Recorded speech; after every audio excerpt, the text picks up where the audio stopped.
और चल करके जहां कुआं में छलांग लगाने को हो गए, शिष्यों ने पकड़ लिया। रुको रुको, स्वामी जी ने हमको बाद में यह भी कहा था कि गिरने लगे तो पकड़ के ले आना। तब पकड़ करके लाए स्वामी जी की शरण में, और देखते ही स्वामी जी को साष्टांग दंडवत किया।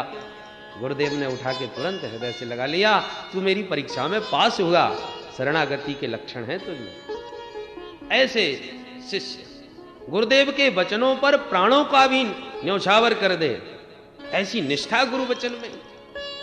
बच्चों, तुमने मेरे लिए रात भर सर्दी में ठिठुर कर जो कष्ट पाया, भाई हम तुम्हारी गुरु भक्ति से बड़े प्रसन्न हैं। तुष्टो हम्भो दुज श्रेष्ठा सत्या संतु मनोरथा, आशीर्वाद दिया। अब देखो दोनों मित्र वो बचपन की बातें याद कर रहे हैं। सुदामा जी कहते हैं, मित्र याद है गुरुजी ने कितना गदगद होकर के आशीर्वाद दिया था कि बच्चों हम तुम दोनों से प्रसन्न भय, तुम्हारे सारे मनोरथ सिद्ध हो। सत्या संतु मनोरथा।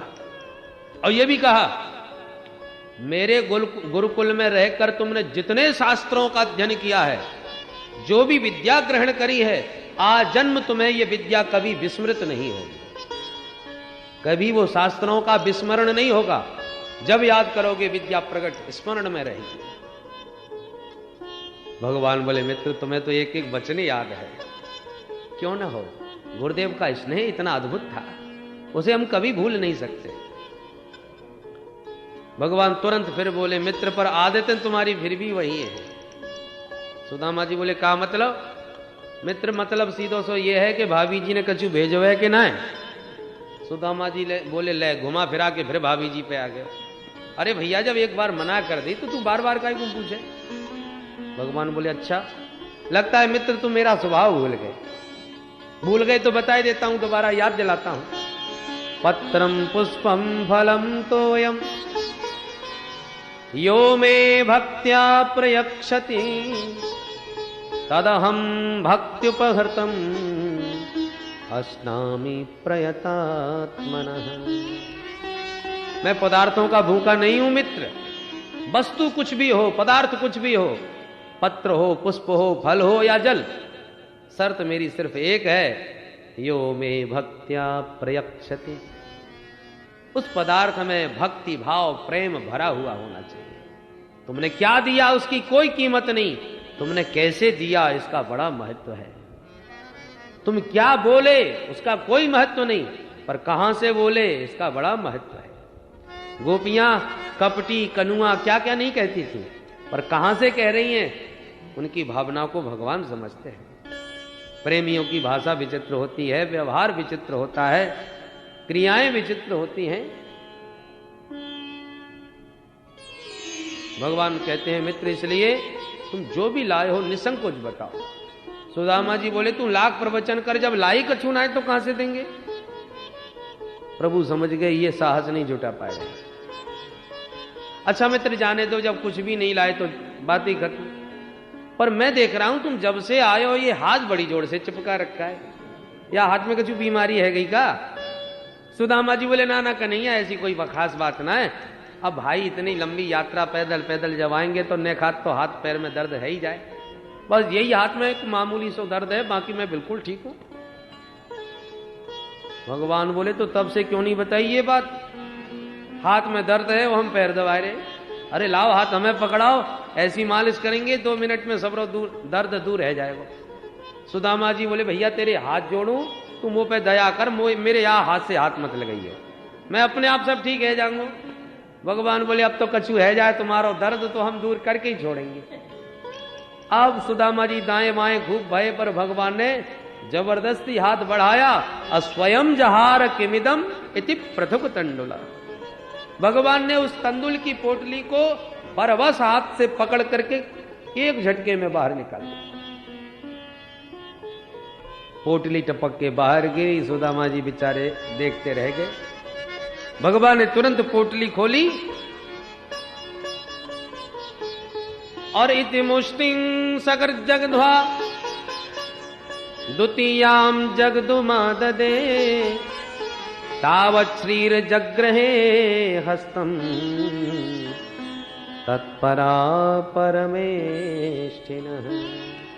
एक मुट्ठी चावल भगवान ने अपने श्रीमुख में डाल के संकल्प लिया कि इस एक मुट्ठी तंदुल के बदले एक लोक का साम्राज्य सुख प्रदान करता हूं। दूसरी मुट्ठी चावल प्रभु ने हाथ में लिए कि रुक्मिणी जी ने हाथ पकड़ लिया और इशारा किया, प्रभु अब सब कुछ दे के क्या स्वयं सुदामा बनना चाहते हो? अथवा हाथ पकड़ के संकेत दिया, प्रभु प्रेमाधिक्य में पा रहे हो पर कच्चे चावल हैं, कहीं पेट खराब ना हो जाए आपका।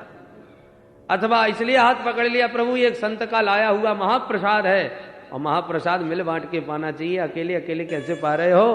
परिवार में सबको तो दो दो दाने प्रसाद के मिले। भगवान ने वो तंदुल पोटली रुक्मिणी को सौंप दी। अच्छा जाओ ये प्रसाद सबको वितरण करो। रुक्मिणी गई वितरण करने हेतु और भगवान ने एकांत पाकर पूछा, मित्र इतना दिव्य प्रसाद इतनी देर तक छुपा के रखा? ये तो भाभी जी ने हमारे लिए कुछ प्रसाद भेजा है तो कुछ न कुछ संदेश भी भेजा होगा। अरे कुछ तो कहलवाया ही होगा। सुदामा जी को याद आ गया, हाँ कन्हैया ये तूने खूब याद दिलाई थी, मैं तो बिल्कुल भूल गया। अच्छा बताओ क्या कहलवाया? एकांत पा करके सुदामा जी ने सुना दिया। एक मास द्वय पाक में 2 एकादशी हो,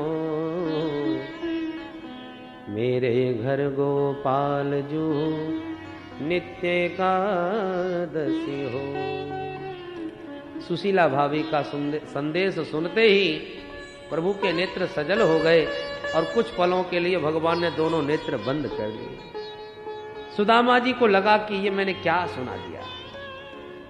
अब क्षण भर में भगवान ने नेत्र बंद करके चमत्कार कर दिया। सुशीला जी को प्रत्युत्तर भिजवा दिया, होनी थी सो है गई पर अब ना ऐसी हो, भाभी तेरे भवन में नित्य द्वादशी हो।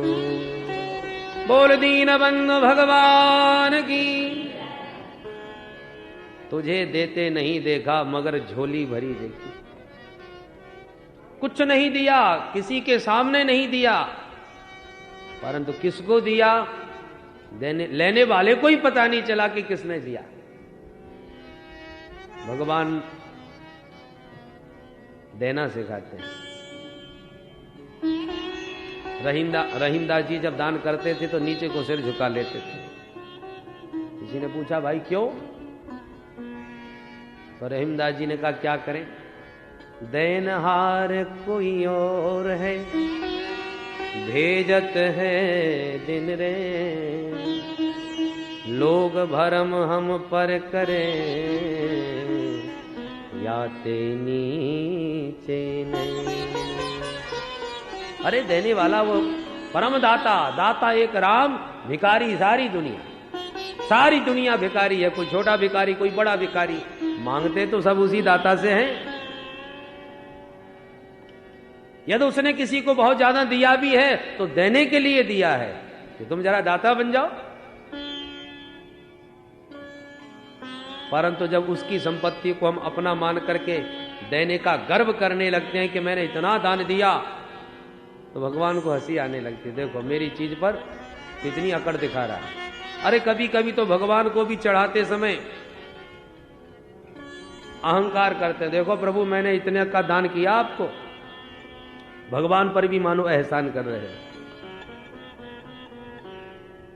भगवान जिसको देते हैं लेने वाले को ही पता नहीं चलता कि किसने दिया।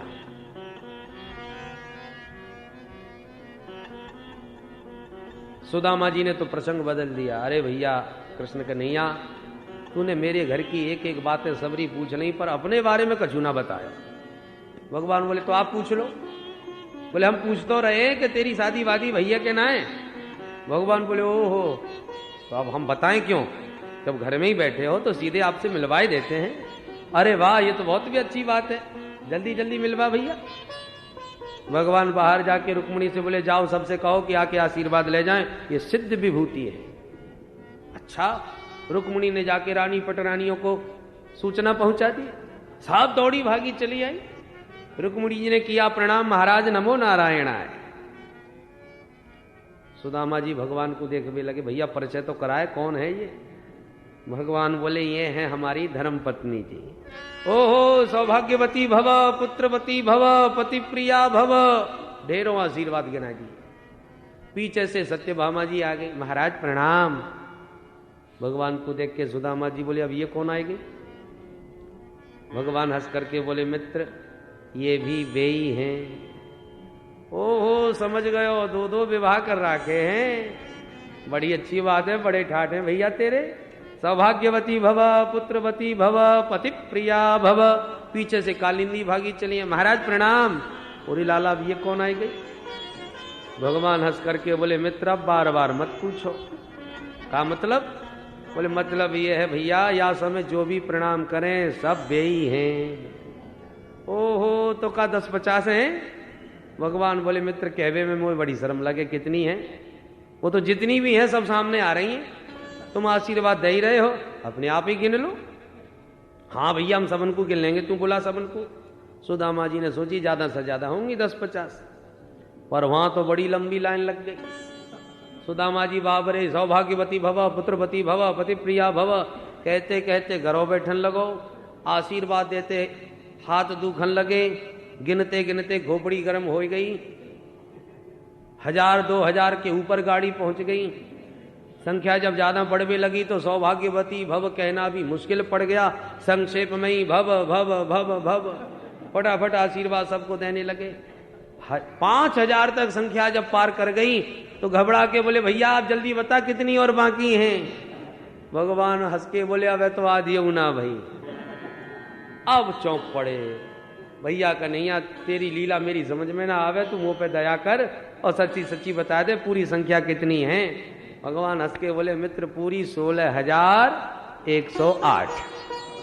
सुनते ही धरती खिसक गई सुदामा जी की, और एक कन्हैया तेरे मेरो कर दियो कल्याण। 5000 को आशीर्वाद देवे में तो मेरे घरों बैठ गए, हाथ दुख गए, और 10,000 तक तो मेरी आवाज ही ठप जाएगी। भगवान बोले, अब तुमने घर में लड़ाई कराई, बिना आशीर्वाद की बुरो ना मान जाएंगी। ये भी सही कही भैया। एक काम कर कन्हैया, ये तेरी अर्धांगिनी और तू सबको अर्धांग, तो सबकी जगह इकट्ठो तू मो को प्रणाम कर ले, इकट्ठो मैं तो को आशीर्वाद दे दूं, बस मिल गए हो सबन को बराबर। भगवान बोले, हाँ मित्र ये बढ़िया बात रही। सबके साथ मिलके प्रभु ने किया प्रणाम, सुदामा जी ने इकट्ठा दिया आशीर्वाद, और गदगद होकर के द्वारकाधीश से बोले, लाला हमने एक शादी करी और तो ना बुलाया, सो तूने उलाहना सुनाई दियो, और तूने भैया इतनी सारी शादी करी, एक विवाह में तो को अपने मित्र की याद ना आई? अरे एक में भूल जा तो दूसरे विवाह में ही बुलाए ले तो। भगवान जोर से हंस के बोले, मित्र विवाह की तारीख पक्की होती तो घर में सबसे पहले मेहमान में आप ही पधारते, पर का बताएं जब भी भयो सीधो विवाह भयो, पहले से तारीख कबू पक्की ना भई। सुन सुन के सुदामा जी बड़े प्रसन्न, भैया तेरी बचपन से ही लीला बड़ी विचित्र, भैया तो को कौन समझ सके। बड़ा भारी भगवान ने दिव्य भव्य स्वागत किया सुदामा जी का सब प्रकार से। अब सुदामा जी बोले, भैया अब ज्यादा देर ना रुकेंगे, तेरी भाभी राह देख रही होगी, चलेंगे। तो भगवान ने रोकने का कोई दुराग्रह नहीं किया और विदा करने के लिए चल पड़े। चलते चलते सुदामा जी के मन में विचार आया, स्वागत तो जोरदार भयो, पर लेवे देवी की बात का झुना भाई। और मैं अच्छी तरह जानू सुशीला ने मुंह को काय को भेजो है, निश्चित दरवाजे पर बैठी होगी कि आज कछु ना आए तो मेरे ताई एक धोती लेके तो जरूर ही आएंगे। कछु ना कछु तो होगा, पर अपने राम तो जैसे आए वैसे ही जा रहे हैं। बहुत बुरा मान जाएगी सुशीला। अब याकू कहूं तो कैसे कहूं, सोचते सोचते रुक गए। क्या बात है गई?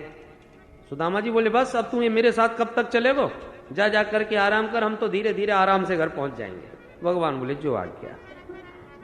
सुदामा जी बोले, भैया तो अब हम चलें? भगवान बोले, मित्र अब कैसे कहें? अरे हाँ भैया, एक बात तो मैं भूल ही गयो, तूने आते ही भाभी को समाचार पूछो, अब जाते ही भाभी भी तो तेरो समाचार पूछेगी, तो बासे का कह दूं ये तो बता।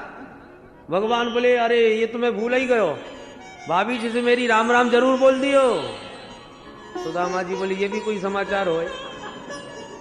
अरे राम राम तो तू ना भी कह तो तब भी कह देते, कोई विशेष बात कहनी है वो बता। भगवान बोले हाँ तो एक बात जरूर बोलियो कि अब जब भी आप पधारो द्वारका में तो भाभी जी जरूर संग में आवे। सुदामा जी समझ गई है ना देवे वारो भैया, हमने कितनी बार याद दिलाई। अच्छा ठीक है भैया, राम राम बोल देंगे, राजी खुशी बता देंगे, भगवान ने चाही तो फिर मिलेंगे। और सुदामा जी चल पड़े, पर फूटी कौड़ी भी भगवान ने ना दी। अब चलते चलते सुदामा जी सोच रहे हैं, और क्या सोच रहे हैं देखिए, सुदामा जी के मन में यदि धन पाने की इच्छा होती तो स्वाभाविक है, जिस वस्तु की कामना मन में होती है और वो कामना पूर्ण न हो तो क्रोध का जन्म होता है। कामना की अपूर्णता में ही क्रोध जन्म लेता है। पर सुदामा जी के मन में ये सब कामना थी ही नहीं। उनके मन में तो एक ही इच्छा थी, अयम ही परमो लाभ उत्तम श्लोक दर्शनम। केवल दर्शन लाभ लेने आए थे सो मिल गया। धन की इच्छा तो सुशीला में थी, इसलिए सुदामा जी के मन में किंचित मात्र भी कोई कुभाव नहीं आया। अभी तो गदगद हृदय से विचार कर रहे हैं, क्वाहम दरिद्र पापियान क्व कृष्ण श्रीनिकेतन ब्रह्म बंधुरिते स्माहम बाहुभ्याम परिरम्भितः। कहां तो मेरे जैसा दीनहीन दरिद्र ब्रह्म बंधु पतित ब्राह्मण, और कहा उस जैसा साक्षात लक्ष्मीपति। पर धन्य है, लोग तो उच्च पदवी को पाकर के माता पिता को भी पहचानने से मना कर देते हैं, पर वो तो केवल मेरा बचपन का साथी भर तो था। और किस प्रकार से दौड़ करके बाहुभ्याम परिरम्भितः, मुझे किस प्रकार से भुजा पास में बांध लिया था। धन्य है, ये श्री कृष्ण के अतिरिक्त कौन कर सकता है। दरिद्र पर तो लोगों की दृष्टि तक नहीं जाती, और उसने तो लक्ष्मीपति होकर के भी मेरा इतना सम्मान किया। और मैं ये भी जानता हूं कि धन क्यों नहीं दिया। अधनोयम धनम प्राप्य माद्यनुस्मैर्न मां स्मरेत् इति कारुणिको नूनम् धनम में भूरि न ददाति।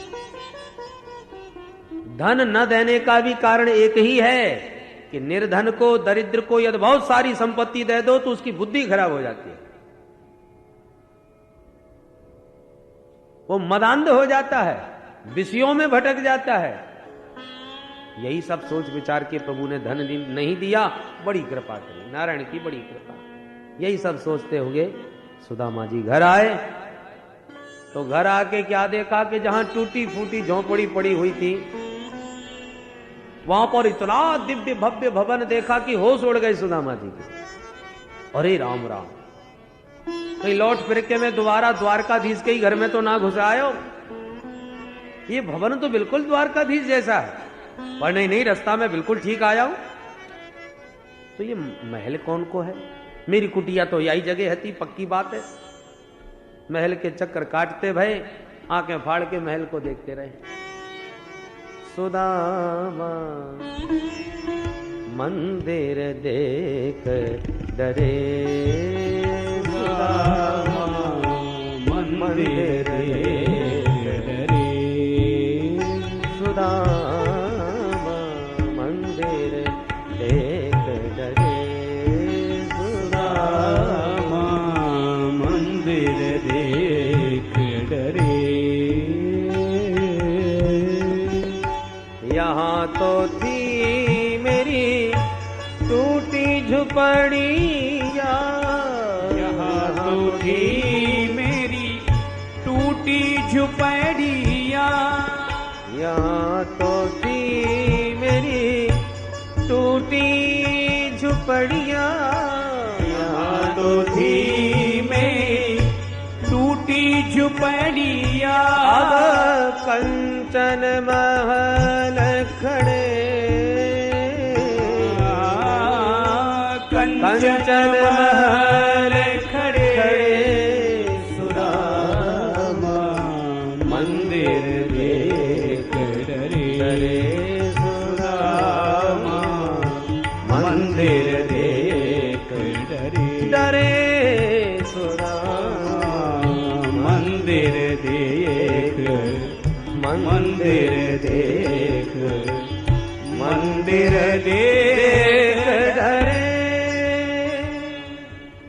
डरे हुए से श्री सुदामा जी भवन के चक्कर काट रहे हैं कि कुटिया कहां गई मेरी। अरे कुटिया गई तो गई, पर सुशीला कितकूं चली गई। अब सुशीला कहां ढूंढूं मैं। तब तक सेवकों ने सुदामा जी की मनस्थिति को समझ लिया और भगवती सुशीला को सूचना दी, महारानी जी देखिए ये ब्राह्मण कौन है, बड़ी देर से चक्कर काट रहा है। झरोके से झांक कर जो सुशीला ने देखा, देखते ही प्रसन्नता के मारे उछल पड़ी। अरे चलो चलो तैयारी करो स्वागत की, मेरे स्वामी जी आए हैं। सुशीला ने 16 श्रृंगार किए, स्वर्ण थाल में आरता सजाया, स्वागत के लिए चल पड़ी। दास दासियां घेर करके जा रहे हैं। बोल सुदामा महाराज की जय जयकार बोलते सब चल पड़े। सुदामा जी ने जय घोष सुना सो और ज्यादा घबरा गए। भाई सुदामा तो अपने ही है, पर ये सुदामा महाराज कोई और होंगे। हमारे नाम के राजा को महल होएगा ये, पर ये देवी जी कौन चली आ रही हैं। सुशीला जी तो स्वागत में आरती सजाए चली आ रही हैं, सुदामा जी रास्ता छोड़ के कोने में जा खड़े। भाई होगी कोई रानी महारानी जा रही होगी कहीं पूजा पाठ करवे को। पर छम छम करती सुशीला जब एकदम सामने खड़ी हो गई और आरती घुमाए हुए लगी, तो सुदामा जी और ज्यादा घबरा गई। ये भैया हमारी आरती काय को करे। हाथ जोड़ के बोले देवी जी आप कौन हो और मेरी आरती काय पे कर रही हो। सुशीला बोली वाह महाराज, ऐसे सखा से मिलवे गए कि मोइये भूल गए। अब सुशीला के शब्द जब कान में पड़े, तब सुशीला जी के सूरत पर दृष्टि डाली। पत्नी वीक्ष विस्फुरंती देवीं बहिमान कीमिव दासीनां निष्ककंठीनां मध्ये भान्तिं सविस्मित मध्ये भान्तिं सविस्मित। आंखें फटी की फटी रह गई सुदामा जी की। अरे सुशीला तेरे पास इतनी बढ़िया साड़ी, इतनी बढ़िया सोने की थारी, इतनी ऊंची महल अटारी, ये सब कहां से आ गई। सुशीला हंसने लगी वाह महाराज, तो तुम्हारे सखा ने तुम्हें कझूना बतायो का। ये तो सब चमत्कार आपके द्वारकाधीश कृष्ण को ही है। अब सुदामा जी सब समझ गए। अरे सुशीला अब मैं मान गया, श्री कृष्ण सचमुच घनश्याम है। ये आकाश के मेघों का भी नाम घनश्याम है। ये भी सांभले और मेरा घनश्याम भी सांभला। सारा संसार सोता रहता है, तब आकाश के घनश्याम चुपचाप पानी बरसा के चले जाते हैं, पता ही नहीं चलता कि कब बरस गए।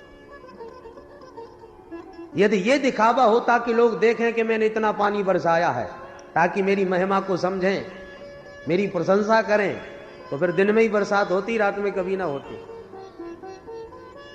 परंतु आकाश से के घनश्याम इसकी अपेक्षा नहीं करते कि कौन हमारा एहसान मानेगा, कौन हमें धन्यवाद देगा। उनका तो लक्ष्य है जीवों का कल्याण करना, जीवों पर कृपा बरसाना, इसलिए बरसाते हैं। चाहे दिन में बरसे चाहे रात में, कोई माने या न माने, यही स्वभाव हमारे सब प्रभु का है। अज्ञान की निद्रा में सारा जगत सो रहा है, मोह निशा सब सो बनिहारा। भगवान कृपा वृष्टि कर रहे हैं, पर जो समीक्षा करने वाले हैं वो तो देख लेते हैं उस कृपा को, पर अज्ञान की तंद्रा में सोने वालों को क्या पता कि कितनी कृपा बरस गई प्रभु की हमारे ऊपर। हर एक गिलास कोई पानी पिलाता है तो हम 10 बार धन्यवाद देते हैं।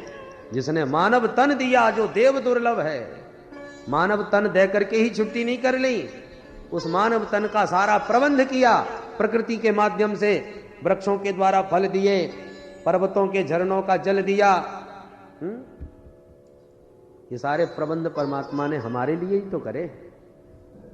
सूर्य का प्रकाश दिया, चंद्रमा की शीतल किरणें दी, सारा प्रबंध प्रभु का।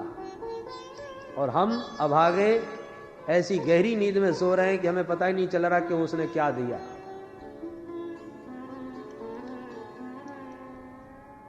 और जितना दिया उसको उसे स्वीकार नहीं करते और अनंत इच्छाओं को थोप रहे हैं। ये काम और कर दो प्रभु, ये काम और बन जाए हमारा, और ना बने तो भगवान को गाली और देने लग जाए। भगवान ने दिया ही क्या है हमको, प्रभु ने किया ही क्या है हमारे लिए। इतनी बड़ी कृतज्ञता है। मांगों का कोई अंत नहीं, इच्छाओं का कोई अंत नहीं। सुदामा जी की तरह पहले कुछ नहीं था तब भी प्रसन्न, आज सब कुछ है तब भी प्रभु की कृपा का अनुभव। भगवान की कृपा की निरंतर समीक्षा करते रहो। मांगा है मैंने श्याम ते वरदान एक ही, तेरी कृपा बनी रहे जब तक है जिंदगी। मांगा है मैंने श्याम से वरदान एक ही, तेरी कृपा बनी रहे जब तक है जिंदगी। मांगा है मैंने श्याम से वरदान एक ही, तेरी कृपा बनी रहे जब तक है जिंदगी। मांगा है मैंने श्याम से वरदान एक ही, तेरी कृपा बनी रहे जब तक है जिंदगी। जिस पर प्रभु का हाथ था वो पार हो गया, जिस पर प्रभु का हाथ था वो पार हो गया। जो भी शरण में आ गया उद्धार हो गया, जो भी शरण में आ गया उद्धार हो गया। जो भी शरण में आ गया उद्धार हो गया। जो भी शरण में आ गया उद्धार हो गया। जिसका भरोसा श्याम पर डूबा कभी नहीं, तेरी कृपा बनी रहे जब तक है जिंदगी। मांगा है मैंने श्याम से वरदान एक ही, तेरी कृपा बनी रहे जब तक है जिंदगी।